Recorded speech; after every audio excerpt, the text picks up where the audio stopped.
I started writing music and trying to like, learn how to bracket songs, come up with melodies and stuff about age 14, 15 is really when I was like, all right, I want to do this. And where the idea actually came from is as a younger, I loved to write poetry. I used music to get through situations that I was going through in the past. So it kind of got like, as I grew up, I was like, okay, if music can help me with certain, like my mood, if I'm going through a bad day, if it can brighten me up, then that's something that I want to be a part of. I want to help other people, speak for other people, that can't necessarily speak for themselves. I want to be able to, them sit there and be like, all right, my day is bad. Let me turn this on. They hear the song and it's like I feel this, I want to be able to connect with people. And so it was like there about 15, I was like, yeah, I want to do music.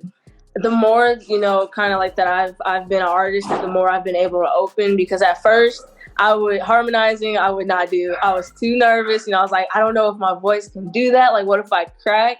It's really like, honestly, it's got to start from you just exploring, you just getting in the booth and just, just doing whatever, not being afraid. Because really that was my thing, was like, I wouldn't even try it because I didn't want to hear, people to hear me crack or I missed a note.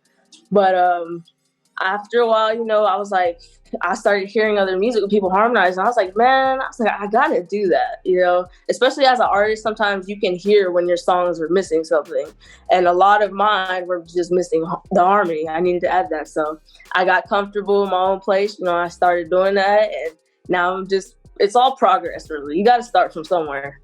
My first session, I was working in the mall at Lids, and one of my friends was like, I told him, I wanted to do music. I hadn't even graduated high school yet. I was supposed to graduate maybe like 6 months from then.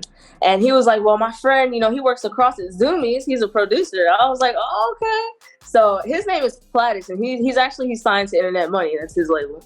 And I met Platt, it did start off, his studio was in his bedroom, and we literally had we had a square, set up. We had some curtains, and it was his desk and his audio equipment. And that's where it started. Like, that is the home of where my music started. And now it's to see us going from, making music in his bedroom to him booking sessions in L.A., to Austin, to, going into actual professional studios. It has progressed over the years. It's been a journey, man. It really has. I'm very blessed at where I am today from where I started, because I it can get tough. You can want to give up at certain points.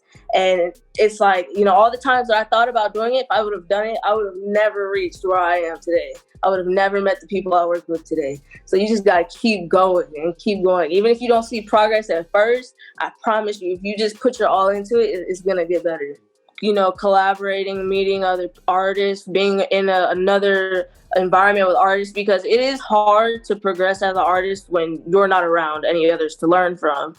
And my dad in the beginning always told me that collabing is one of the most important things you can do. You need to go out there and meet other artists, even just little sessions, get together, find a beat, just rap together, because you do pick up things from other artists.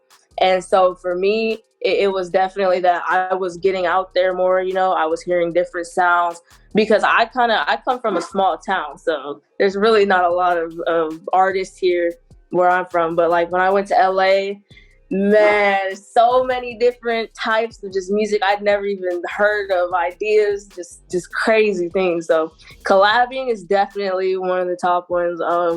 Networking, marketing is a big thing. Definitely also, that has to be like your top 3.